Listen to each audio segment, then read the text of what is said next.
talking to me? You talking to me? You talking to me? Well, then who the hell else are you talking? You talking to me? Well, I'm the only one here. By the river, Rio Bravo. Quentin's life experience is cinema. I mean, he lives, breathes, eats, sleeps cinema, so it's natural that he makes films about cinema, you know. And so that's his thing. I mean, that is Quentin Tarantino's style.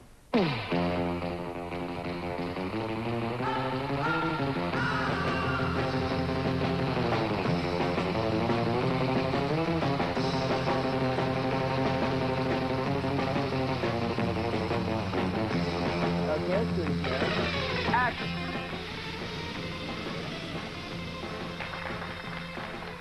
I think he's been, for years, building up this huge, this momentum inside of himself. All these things he's always wanted to say.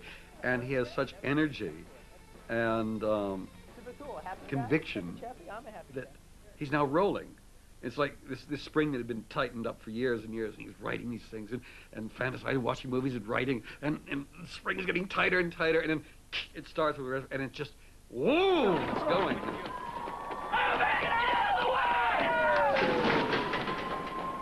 He's sort of one of those examples of someone who, in another era, would have been considered hopelessly square or gawky or awkward and so on, who is just absolutely as hip as you can get right now. Every film that he makes now will be eagerly anticipated, and from one film to the next, to be able to evolve from kind of cult hit with Reservoir Dogs to, you know, Palme d'Or winner in Cannes with Pulp Fiction was quite exceptional. You know what they call a quarter pounder with cheese in Paris? They don't call it a quarter pounder with cheese? Oh, man, they got the metric system. They wouldn't know what the fuck a quarter pounder is. And what do they call it? They call it Royale with cheese. Royale with cheese. That's right. What do they call a Big Mac? Big Mac's a Big Mac, but they call it Le Big Mac. Le Big Mac. When people see killers for hire, you tend to think that they sit at home and they clean their guns, they sharpen their knives, they polish their bullets and do all these other things. But Quentin takes you into the world where you actually find out that they gossip. They talk about, you know, their lives outside of what they do. He has a facility for creating everyday language and sensibilities in his characters. You know what they call a quarter pounder with cheese in France? No. Tell him, Vincent. Royale with cheese. Royale with cheese. You know why they call it that? Because of the metric system? Check out the big brain on Brad. He really does work, again, with archetypes, you know, and mixes them up a bit. And certain things, you know, that he borrows from different, you know, pop culture and stuff, TV. TV should never be ignored in Quentin's whole scheme of things. You know, she looked like Christy Love. Do you remember that TV show, Christy Love, about the black female cop? She always used to say, "You under arrest, sugar." What's the name of the chick who played Christy Love? Pam Grier. Well, it wasn't Pam Grier. Pam Grier was the other one. Pam Grier did the film. Christy Love was like a Pam Grier TV show without Pam Grier. So, who was Christy Love? What the fuck should I know? Great, now I'm totally fucking tortured. He's working in genre, but I think the films are very personal to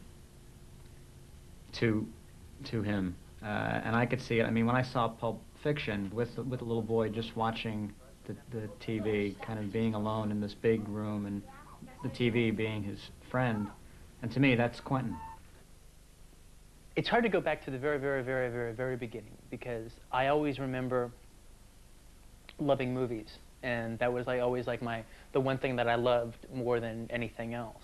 You know, it was just, I mean, it was just, you know, the thing that I enjoyed more. Some kids enjoy sports more, some kids enjoy this or that more.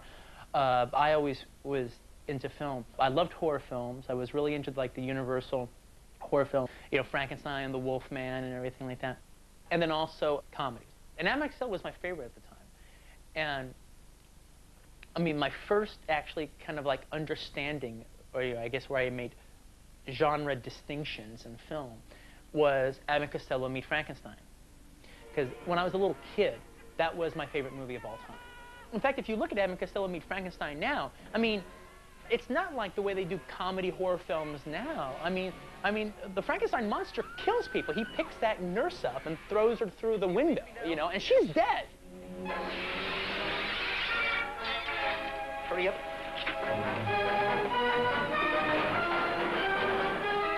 I remember thinking, wow, these are the greatest movies ever, because the scary parts are scary and the funny parts are really funny. Two great tastes that taste great together, you know?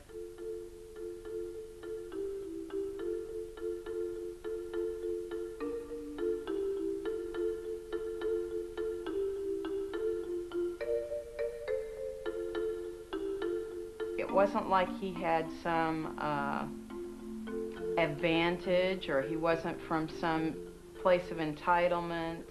He didn't know people in the business. He didn't even finish high school. Yeah, I quit school when I was 15 or 16. I always wanted to be an actor at that time. So that was the whole, you know, that was the whole game plan, was to be an actor, you know. And when I quit school, I studied with the actor James Best, who was the star of Sam Foley Verboten and Shock Corridor, and he was, at the time, was the sheriff on the TV show Dukes of Hazzard. Actually, I have a, where is it here? This is my acting t-shirt. Roscoe P. Coltrane. Part of the thing that Jimmy taught in his class is he taught camera technique. He taught you how to act for the camera. It wasn't about stage, and it wasn't about just acting per se, all right? Because his whole idea was, you're in Los Angeles, you're an actor, the way you're going to make your living is, you know, 1 or 2, 3 lines on Quincy, or 1 or 2, 3 lines on the Dukes of Hazzard, or whatever, you know. That, I mean, that, you're in Los Angeles, that's what you're doing. In this scene, you're both in a car, and Bill Shatner is hanging on the hood. What you want to do is get him off. All right, I'm Morty. Ready? Yeah. Okay. I'm driving. Okay. Where the fuck did he come from? I don't know. He just appeared like magic. Well, don't just sit there. Shoot him. Get him. Thank you, Mr. Ritchie. I'm very impressed. You're a very fine actor.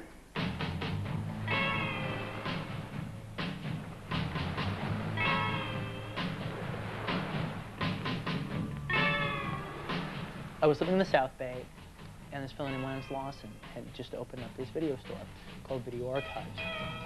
And it really was a movie lover's heaven. It was really terrific. I was a customer there, and I really liked it. And eventually he asked me if I wanted a job. And I was like, yeah, I'd love a job here. This would be a dream. And it was. It was, until I became a director, it was the best job I'd ever had. And I ended up working there for like 5 years. Well, this is where the world-famous Video Archives was.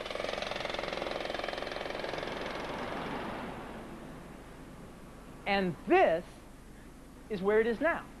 So why don't we go inside and take a look?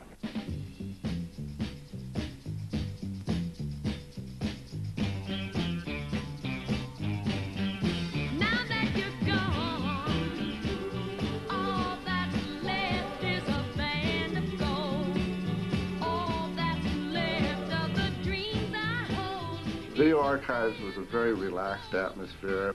They had popcorn available, so I'm a popcorn fan. I would eat popcorn and chat with Quentin. I always got a kick out of talking to Quentin because he was so opinionated about everything under the sun. This is one of the few places that Quentin could come as a regular guy and get a job and become like a star, because he was like the star of the store. Since if you needed the star of the store too. Well, yeah, but he didn't know as much as you did. So like, Lance knows a lot. He knows. Yeah, he knows. I know more about it. I know more about Italian exploitation films and TNA No. movies. Jess Franco than Lance. A customer would come into the store and it could ask me maybe an obscure film, and I might be able to tell the year it was directed, who directed it, and maybe who the leads were. And Quentin would go on to tell you who the supporting cast was, who the DP was, who wrote the screenplay, and probably do a couple of scenes from the film. with the dialogue verbatim. You know, that's the difference between Quentin and I. But you see, the funnest part, one thing about like film geeks is they have an intense love for film. Incredible love for film, incredible passion. They devote a lot of time, they devote a lot of money, and they devote a lot of their life to the following of film. But they don't really have that much to show for all this devotion, other than a movie poster collection or a still collection, all right? The one thing that they do have to definitely show for is they have their opinion, all right? They have a highly developed opinion. But what you find out fairly quickly in Hollywood is this is a community where hardly anybody trusts their own opinion. People want people to tell them what is good, what to like, what not to like. Now, here I come, all right? I'm a film geek. My opinion is everything, all right? You can all disagree with me. I don't care, all right? I know I'm right as far as I'm concerned, all right?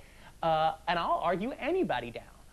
That's what he's got. I mean, you see other people go out there and they're cannier, they're cleverer, they play more games. Quentin just goes blah, and that's really refreshing in Hollywood. People like that. They're attracted to it. Well, Jim McBride's version of Breathless was an extremely influential movie for me. Because I'm not saying it was the first movie ever to do this, but it was one of the first movies I'd ever seen that, like, you know, all these little scenes I had been writing up until this time had, you know, characters talking about movies and stuff. And then all of a sudden I go to the theaters, you know, as it's playing at the Cinema Dome out here. I go to the theaters, and then here's a movie that is, like, indulging completely in all of my obsessions. Comic books in the form of the Silver Surfer, rockabilly music, which I love rock and roll, but I particularly love rockabilly music, you know, in the form of Jerry Lee Lewis, and in the form of Richard Gere's character. You know, his character is like one of the most like out-and-out rockabilly characters that there is. And also in the form of movies. All right, you know, not that the characters don't sit around and talk about movies all the time, but with the use of like obviously, you know, fake process shots going on behind them and everything, you know, throughout the whole film. The killer rock sound. Mr. Jerry Lee Lewis and his perfect piano. And then the way Jim McBride filmed it is he turned all of Los Angeles into like a backlot. But like this scene here, you know, just watching a scene set in front of a phony backdrop, all right, that just hangs as Richard Gere just takes over the screen and basically just sings along to a song, and like that's good enough. Breathless. And then also, if you add to the fact that in this movie, Richard Gere's character is as close to unlikable as you could possibly be, and you still kind of like the guy. You know, and I like that and stuff. Holy I was 22 when I started Video Archives, and by the time I got to about 23, I decided to make a film. And it was a film called My Best Friend's Birthday. It was a comedy. It was like almost like a Martin Lewis kind of thing. Out of the blue, I felt depressed for no reason whatsoever. Just this dark cloud hanging over my head. I was going to commit suicide. I was actually going to commit suicide. I was going to go up into the bathroom, I was going to fill a tub of hot water, and I was going to slice open my veins. I was actually going to, I was going to do it. Now, for a 3-year-old to be thinking like that, that's really depressing. You know what saved me? Was the Partridge Family. The Partridge Family was coming on, I really wanted to see it, so I thought, okay, I'll watch the Partridge Family, then I'll kill myself. And, well, I watched it, and it was a really funny episode. It was one where Danny got in trouble with the mom. Well, it was a really funny one. And I didn't feel like killing myself afterwards. It all kind of worked out. What were we talking about? I've been shooting this thing for 3 years, and I thought we were making something really special. And it was kind of embarrassing when I started, like, really looking at it again. Now, ultimately, I think making a movie is the best film school that there ever is. And so I like, well, I didn't know what I was doing at the beginning, and now I know what I'm doing now, and I've had the experience, and so now, okay, but now I'm not going to make a movie like that anymore. And so I wrote True Romance. You know, I wrote it to be done for about $1 million, $1.3 million.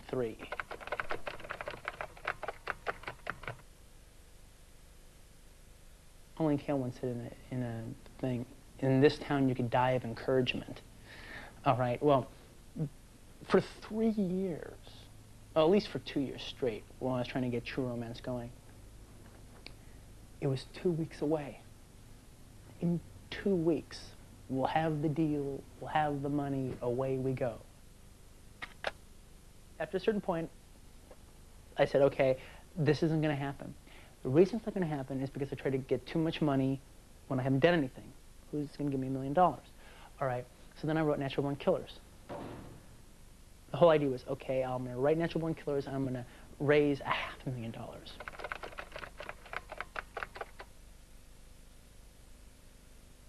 Now, a year and a half, not quite 2 years, but about a year and a half passes.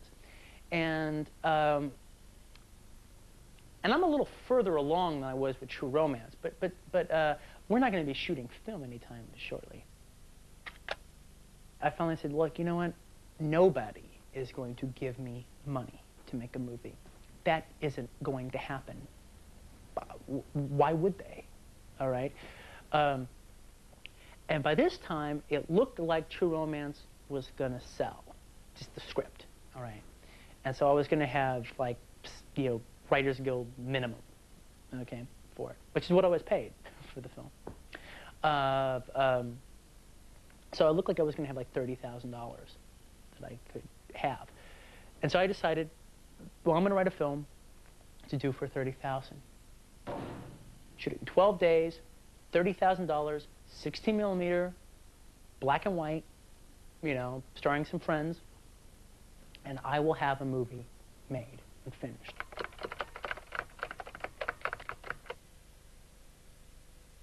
By this time, I had met Lawrence, and Lawrence was a real godsend. We were both very broke at the time. You know, he didn't have a car, so he couldn't drive over to my place. I didn't have money, so I wasn't paying for Xeroxes, you know. So I came over to his place and I read the script, and I flipped over it. It was an extraordinary piece of writing, and I said, look, you got to give me some time. I think I can raise some real money for this movie. And I was like, no. I've heard that so much. 5 years I've heard that, all right? I tried to deal my way in for 5 years, and it was no sale.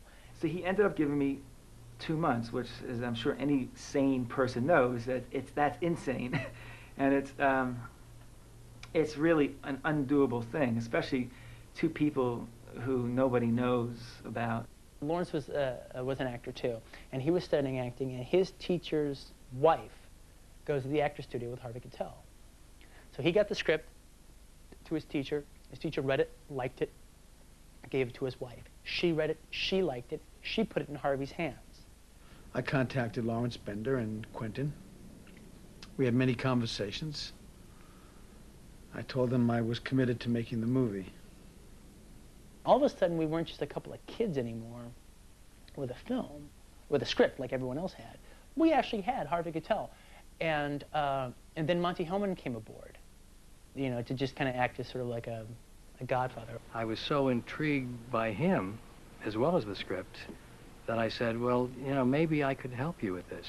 And Monty had done a film for the company Live Entertainment. So he got the script to Richard Gladstein.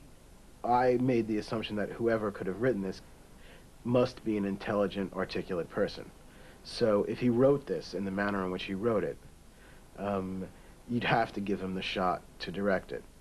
Richard was telling me later that basically that unless I had been a complete jerk, he would have made the movie anyway. Quentin shot-listed the picture from beginning to end before we got into real full pre-production. Then we cast the movie.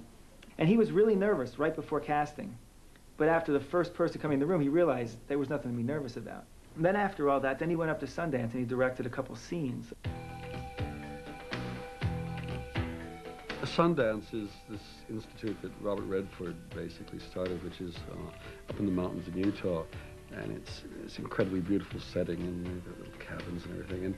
And basically it's a chance to bring professional filmmakers and writers together with people who are trying to get into the business. And anyway, what people do, they seem to, they submit scripts and ideas of what they want to do, and then they're given 2 weeks up there, and they make scenes from either films they try to make or whatever. I wanted to experiment on my first scene with long takes. I didn't want to do coverage. I wanted to like just string a bunch of long takes together and see how it worked, all right? This is really like the first time since I've actually kind of got a little bit of sense of what I was doing that I had a camera back in my hand again. It's like every time I ever got burned buying weed, same thing, man. I felt funny about the guy, you know? But I wanted to believe him because I feel like, you know, if he's not lying to me, and if it really is tie stick, whoa, baby, you know? But it's never fucking tie stick. And I said if I ever felt that way about a job, I'd fucking walk. So the fucking money. Hey, look at it. I need you cool. All right? What's done is done. I need you cool. Are you cool? And now Quentin was overlapping. This is what's kind of strange. He had the experience of 2 groups of professionals. And the previous group, whose name was, I won't reveal, had really been pretty rough on him, I think. Really majorly rough, all right? And they were saying, yeah, but you know, these long takes, oh my God, and da-da-da-da, you know, and like, yeah, your shots are fine, Quentin, but there's not enough of them, and I didn't like that big wide shot. I saw the, because I did some big wide shot. It was supposed to double for the warehouse where the camera was on the floor, you know, and I liked it. I thought it worked really great. Yeah, I'm just seeing too much floor. And then I had this big shot in this mirror where they're talking, I didn't like that. They didn't like anything. Anyway, that group leaves, and then the next group comes in. And the next group is Terry Gilliam and Volker Schlorndorf and Stanley Donen and Robert Estrin. They get in there.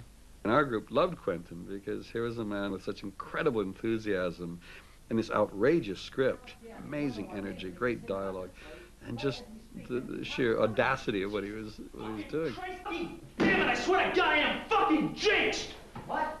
Hey. And this is where the Sundance Institute, I think, was a very useful thing, because he went there with all this energy and all these ideas and his big chance to show everything he could do, and he did it all in each of these short scenes. He did there were camera angles here, they were everywhere. The camera wouldn't stay still. It was up people's noses, down their throats. It was, woo, and you couldn't see anything. And I think that was a really useful thing for him to get out of his system.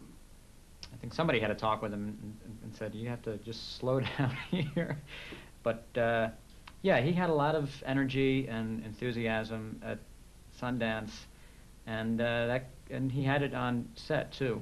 I think he was able to hone his ideas more, and he had more focus when we were actually shooting.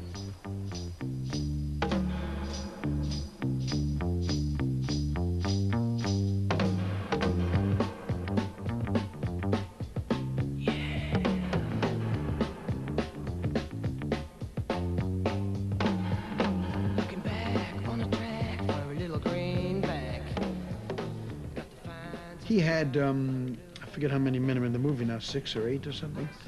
And he had these 6 or 8 different styles of acting and different personalities to contend with, all very dynamic men. And Quentin won their confidence and their trust from day one. Here are your names. Mr. Brown, Mr. White, Mr. Blonde, Mr. Blue, Mr. Orange, and Mr. Pink. Why am I Mr. Pink? Because you're a faggot, all right?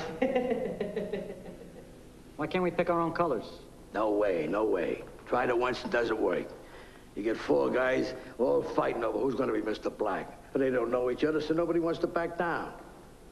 No way. I pick. You're Mr. Pink. Be thankful you're not Mr. Yellow. Any of the characters looked like they would be fun to play.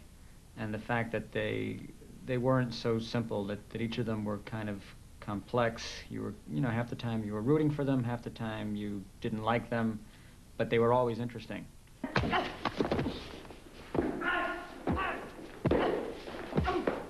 wanna fuck with me? I'll show you who you're fucking with. You wanna shoot me, you little piece of shit? Go ahead, take a shot. Fuck you, White. I didn't create this situation. I'm dealing with it. You're acting like a first-year fucking thief. I'm acting like a professional. They get him, they could get you. They get you, they get closer to me, and that can't happen. You're looking at me like it's my fault? I didn't tell him my name. I didn't tell him where I was from. Shit, 15 minutes ago, you almost told me your name. Your buddy there is stuck in a situation you created. So if you want to throw bad looks away, throw him in a mirror. You kids shouldn't play so rough. Somebody's gonna start crying. His mom once told me a story about how he was always, he would, when he'd be playing with his G.I. Joes and making up things, and he'd be saying these outrageous things, and his mom would be like, Quentin, don't use that kind of language, and he'd say, it's not me, Mom, it's the characters. It's the guys. That's what they'd say. You almost killed me! Asshole! If I know what kind of guy you were, I never would have agreed to work with you. Are you gonna bark all day, little doggy? Or are you gonna bite? What was that? I'm sorry, I didn't catch it. Would you repeat it? Are you gonna bark all day, little doggy? Or are you gonna bite? Oh, Christ. Hey, look, you two assholes, calm the fuck down. Hey, come on, back up. What are we on a playground here, huh? Am I the only professional? I thought that perhaps Quentin's father was associated with these kinds of people, or a brother, or an uncle, or he himself in the neighborhood. And I was a bit astonished to discover that neither of what I thought was so, and that he gathered all of his awareness about these characters from watching movies. I think my favorite war movie probably is De Palma's Casualties of War. And there's a scene in here, it happens towards the beginning of the movie, where Sean Penn's character's best friend is shot, and he's taking care of him. And it was probably like, I really used it when I was doing Reservoir Dogs, as far as just not copying it frame by frame or anything, but just when I was writing the script emotionally, as far as this scene at the beginning between Mr. Orange and Mr. White, when Mr. Orange is shot and Mr. White's dealing with him. Just the feeling between the two men and trying to convince somebody that he's okay. Sarge, I'm in trouble, man. I'm in trouble, Sarge. It ain't nothing, Brownie. It ain't nothing. You're hurt. You're hurt real fucking bad. But you ain't dying. I'm gonna die. Oh, I was scaring the shit out of me, Larry. I'm gonna die, I know it. Oh, excuse me, I didn't realize you had a degree in medicine. There's one line coming up here when he puts him on the helicopter that, I did up my own variation of it. Where Harvey Keitel is dealing with Mr. Orange, and he says, "Look into my eyes. Look into my eyes. You're gonna be okay." Or he says something, but the whole idea, and here they have the line. He has the line, "Look into my eyes. I'm gonna hypnotize you." I didn't steal the whole thing, but it's but just the idea of, look at here. Sarge, look in my fucking eyes. I'm gonna hypnotize you. Good. You're fine. Hey, I know it, man. Just look in my eyes, Larry. Look in my eyes. Tell them anything. You'll be safe, man. You're not gonna fucking die, kid, all right? When I first got into De Palma was probably the first working director of his generation that I got into. He really showed me what you could do with cinema. And it's exciting when you love somebody who's currently making movies and you're waiting for their new one. I read every review and stuff of De Palma's and his interviews, and I collected them. This is like a book of his interviews. I don't think there's any reviews in here. But this was a pretty damn good collection of actually some of his most interesting interviews, but I even threw ones in there that weren't interesting. I was going through the scrapbook that I used to keep, and I hadn't looked at it maybe in at least 6 years. Right. And I was going through it and everything, and it was all the interviews she did at the time of Body Double and Scarface and everything. And I'm seeing all their pull quotes on violence. Right. How that was Right. their headline. Right. But I had never thought about it back then, and now I'm like, oh my God. What I've been going through about having to talk about violence and having to talk about this and what I think about it, it's like, well, Brian's been going through this for the last 15 years. Yeah. Well, the thing about that is that, especially on television, because when we talk about violence, everybody suddenly tunes in. And while we're discussing violence, they're going to show a sequence from one of our most violent pictures. And they're going to sell a lot of products. But see, the thing, one of the things you said, though, that I've used in different interviews, because it was just so right on the money, that when you, as a filmmaker, when you deal in violence, you're actually penalized for doing a good job. Absolutely.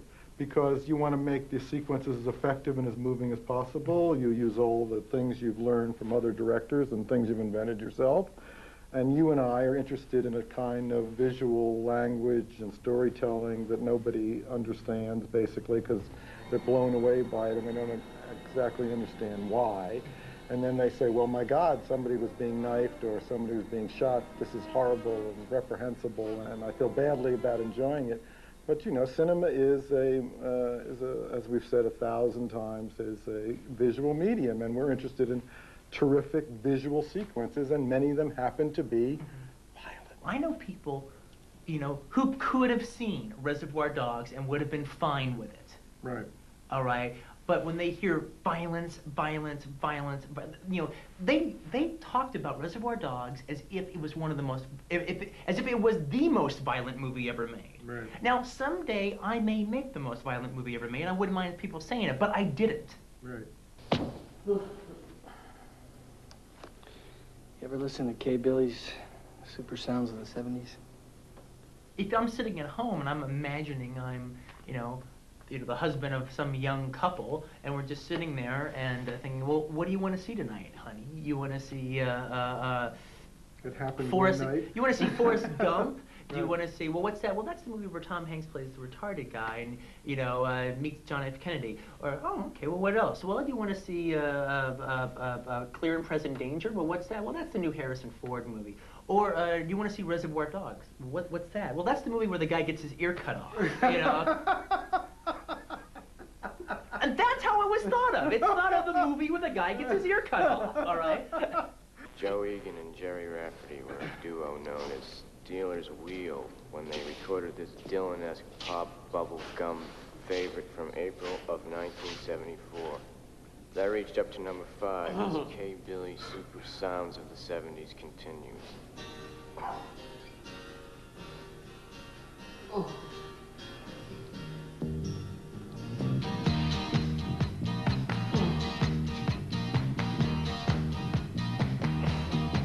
Well, I don't know why I came here tonight. I got the feeling of something ain't right. I'm so scared, I guess I'll fall off my chair. And I'm wondering how I'll get down the stairs. Clowns to the left of me, jokers to the right. Here I am, stuck in the middle with you. Yes, I'm stuck in the middle. Reservoir Dogs, the ear-cutting off scene. I mean, people went on about how shocking it was. I mean, I thought it was brilliantly done because you don't see anything. And that's what was so good about it. And yet people describe it as if they saw it. They thought it was gratuitous. And I thought he did it as well as you can do something like that. Because of the way that he set up the characters, even though the violence is cruel, it doesn't feel necessarily cruel to me. Because he's sort of, you're not really, you don't know anything about Michael Madsen. I don't know what his problem is with this cop, you know. It's just, he's a psycho gangster and he's a cop. They're archetypes. Reservoir Dogs just turned up in the catalog of the Sundance Film Festival, and I was there for the first screening of it, and it was a stunning experience because most of the guys in the audience were absolutely riveted by the film, and there were quite a few walkouts at the predictable ear scene. And all the walkouts were women, and so it was obvious that this is a film that would have its die-hard adherents as well as people who just couldn't take it. And so from Sundance, Miramax picked up the movie, and the heat really spread. And I'm really happy with the way. I mean, the movie grossed $3 million in the U.S., and when you figure the movie only cost $1.5 million, I mean, to me that's successful. Reservoir Dogs wasn't that particularly well received in the States. It certainly did much better here. I thought Quentin's great success was that he then went to Cannes, and then he went for a year on the film festival circuit, garnering more publicity than anybody I've ever seen in the last several years. He really did become a film festival favorite. He was at every film festival, meeting key people in the international scene, flying off. I mean, when I was in Brazil this year, they were telling me, oh, Quentin was here last year, and he would duck out, you know, after he'd gobbled his lunch in a half an hour, and he'd go out and see, you know, 6 movies in a day, because he just had to see everything, and he was doing that all year long. It was extraordinary.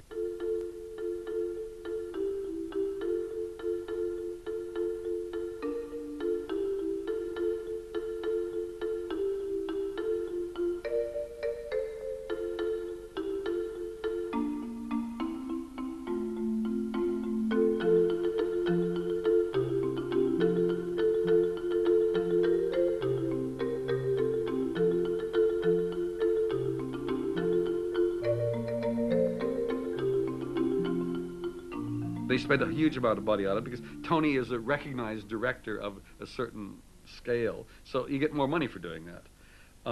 But it doesn't work because it's not in the style of Quentin's. It's not in Quentin's style. Tony does what he does, and Quentin seems to do what he does. And the two, I didn't think, blended. One element that Tony added to it, that, again, it's not like a scene that he wrote, it's just something that came across in his shooting, is he added a fairy tale element to it that I don't think was as 100% in mine as it was in his. Can I peek? Don't peek. Keep your eyes shut, all right? All right, I'm turning the lights on. Okay, open them. Oh, wow! Wow, what a swell place to work. Yeah, it's pretty cool. I got the keys, so I just come in, you know, read comics, play music. You worked here a long time? Almost 4 years. That's a long time. That whole video archives time, even though it's not directly in the movie, it is in the movie. That time is captured perfectly in True Romance. You know, it almost takes it to, you know, like mythology or something. You know, I mean, not for Joe Schmo on the street, but definitely for the people who worked at video archives.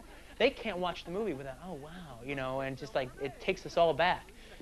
Because the things that Clarence says, they're the things that I and the rest of us said. You know, the conversations that he has, or the conversations that we had. You know, our names are all throughout the script. You know, Lance is the guy I work for. He's in the movie. Okay, here goes. You know the place you took me to last night? Place you work? Heroes for sale? You got a boss, right? Yeah. Okay, what's his name? Lance. That's him. He called the place where I work. He ordered a girl for you. He said he wanted you to get laid. See, you didn't get out much, and it was your birthday and all. You know, I mean, I was a guy when I wrote this that, you know, I hadn't even really had a girlfriend by this time. I had just had a lot of, you know, done a lot of dates, but never had a girlfriend. You know, so I wanted a girlfriend, you know, and Alabama in some ways was kind of like a dream girlfriend, you know. Now, I gotta tell you something else. When you said last night was one of the best times you ever had, did you mean physically? Oh, yeah, but I'm talking about the whole night. I mean, I never had as much fun with a girl as I had with you my whole life. It's true. You like Elvis, you like Janice, you like kung fu movies, you like the Partridge Family. Actually, I don't like the Partridge Family. That was part of the act. Quentin's a big romantic, actually, you know, and I think that couples are extremely important to him, and that dynamic, and having your pal that's like your girlfriend, but she's your pal, and, you know, that kind of thing, like in True Romance. All of his characters exist in his world. You know, there's a reference to Alabama, who's the star of True Romance in Reservoir Dogs. When Lawrence Tierney's character asked Harvey Keitel's character, how's Bama? And you kind of realize that after, in Quentin's original script of True Romance, Clarence died, and you assume that Alabama hooked up with Mr. White, and they were jewel thieves together. By the way, how's Alabama? Alabama? I haven't seen Bama over a year and a half. I thought you two were a team. We worked for a little while. Did about 4 jobs together. Then decided to call it quits. Why? You push that woman-man thing too long, and it gets to you after a while. I'm a storyteller. I like telling a story, and I like things working as a story. All right? You know, I really like experimenting with a kind of cinema that you're not used to seeing, or taking the form and stretching it and twisting it and doing things that you're not used to seeing all the time.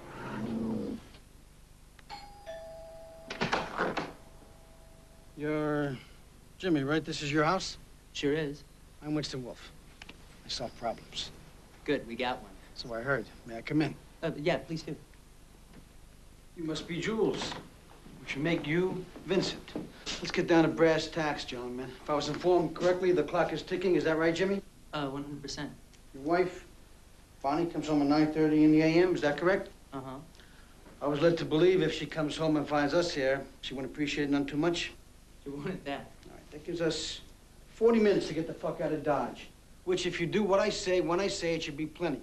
Now, you got a corpse in a car, minus a head in a garage. Take me to it. I'm trying to make things funny that you're not used to seeing in a humorous light, all right? And I'm not necessarily doing it by making fun of it. Oftentimes, I'm trying to show it in such a realistic setting, but with the foibles of real life thrust onto this, you know, action-adventure situation, but like how it would really play in real life, you know, so it starts seeming absurd. Jimmy, lead the way. Boys, get to work. Please would be nice. Come again? I said a please would be nice. Get it straight, Buster. I'm not here to say please. I'm here to tell you what to do. And if self-preservation is an instinct you possess, you better fucking do it and do it quick. I'm here to help. If my help's not appreciated, lots of luck, gentlemen. No, Mr. Wolf. It ain't like that. Your help is definitely appreciated. Mr. Wolf, listen. I don't mean disrespect, okay? I respect you. I just don't like people barking orders at me, that's all. If I'm curt with you, it's because time is a factor. I think fast, I talk fast, and I need you guys to act fast if you want to get out of this. So, pretty please, with sugar on top. Clean the fucking car. In the case of Pulp Fiction, the starting off point, the jumping off point for the piece was the idea of doing a crime film anthology. You know, I'd never seen a crime film anthology before. And yet those were like the ones that were like the most done in paperbacks, you know, like the Black Mask magazine and stuff. And so I thought of the idea of doing that in a film. But then upon sitting down, I started realizing, well, yeah, that's fun to do, the idea of like an anthology, but there's much more gold here. It could be really neat to do 3 separate stories, but have the same group of characters floating in and out. The fuck is this place? This is Jack Rabbit Slim's. An Elvis man should love it.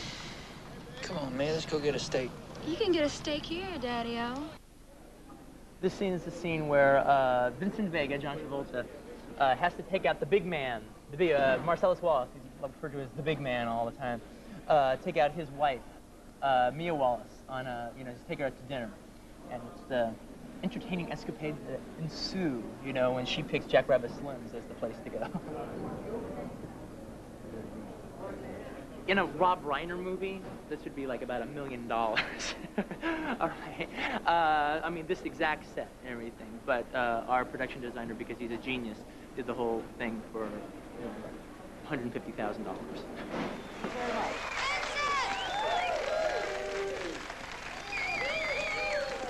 Just to let you all know, Ricky will be back in the second half of our show. So we hope you enjoy your meals here at Jack Rabbit Slim's. Thank you.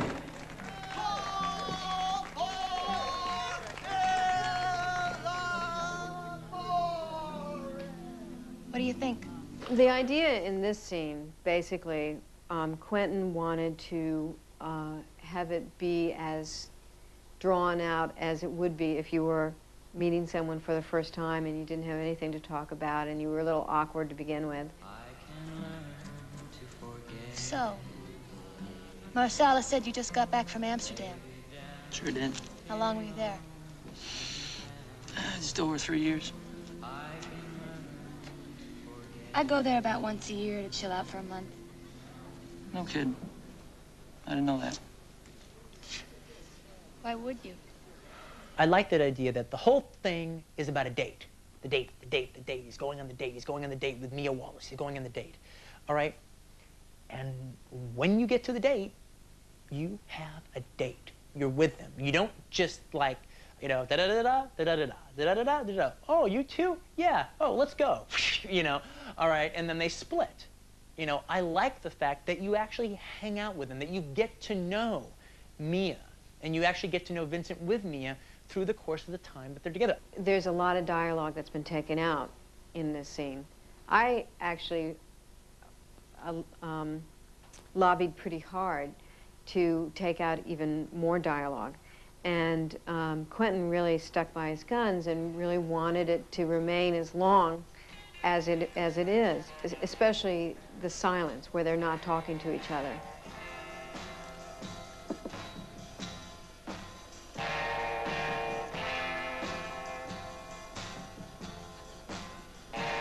you hate that? Hey, what? Uncomfortable silences. I don't find it boring at all right? I enjoy it, all right? And also, it makes it, I think you get totally more involved with them. And so, after that, when the story, like, you know, like, takes off, it means so much more, and actually, it moves even faster, all right? But, you know, my point of view is, if you're afraid of talking, then you shouldn't be watching one of my movies. Now this is where one lucky couple will win this handsome trophy that Marilyn here is holding. Now, who will be our first contestants? Right here. Want to dance? No. I do believe Marcellus, my husband, your boss, told you to take me out and do whatever I wanted. Now I want to dance. I want to win. I want that trophy. So dance good. All right. Uma's not the kind of person that just, you know, hits the dance floor, you know, with everyone watching her. All right, you know, she's just not, that's not her. She was nervous about doing the dance, all right, because she thought she had to dance. She thought she had to be good because I'm having a big scene that's showing, like, we're stopping it to show the dance, all right? I'm having a dance number.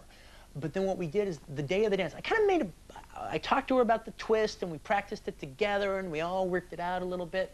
And then during rehearsal, but then I waited for the day of the dance day. And by that time, it was like the last day we were in the Jack Rabbit Slims and stuff. And so what I did was, that morning I got her and John together in a trailer, and I showed them the dance sequence from this movie, Bend Apart. All right, you know, that little, like, with the three of them.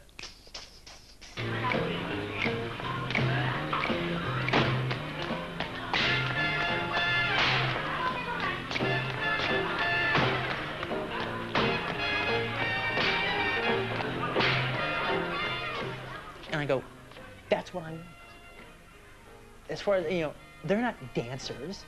They're not executing a dance perfectly.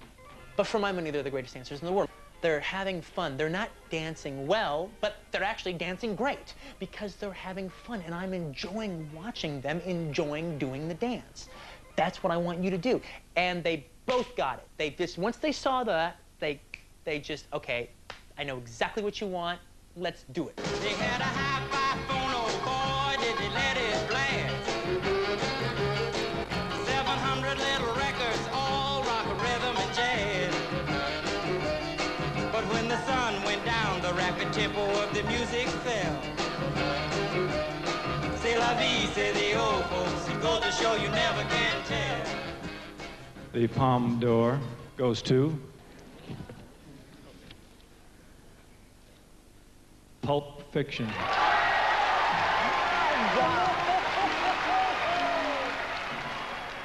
The Conwin, all right, is like, that's a big shield.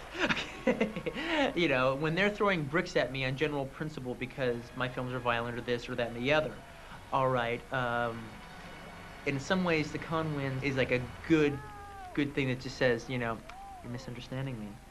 I'm not just about that. I'm about other things too.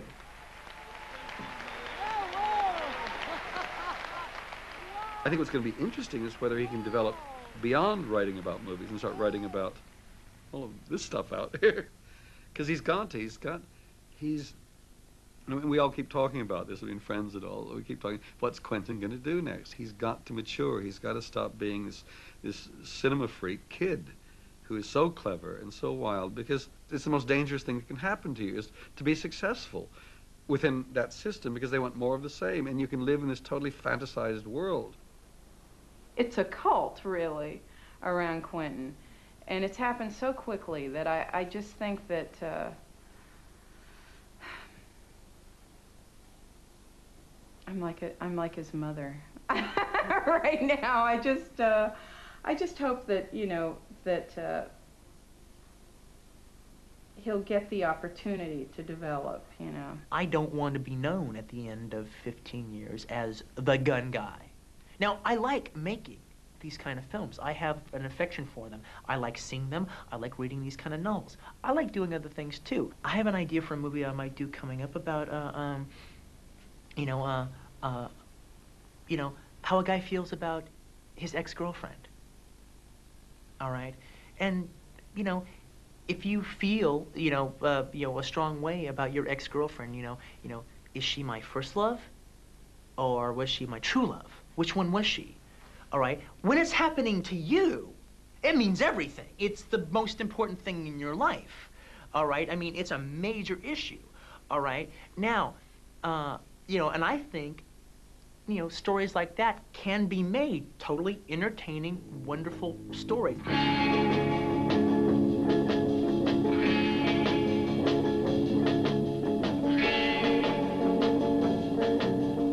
Where Eagles Dare is my personal favorite of the Guys on a Mission. I love Guys on a Mission. I'm gonna do a Guys on a Mission movie someday.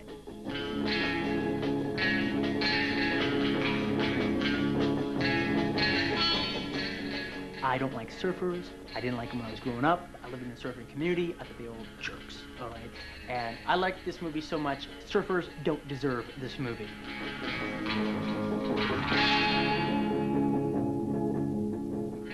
Believe it or not, this poster, the movie lives up to this poster.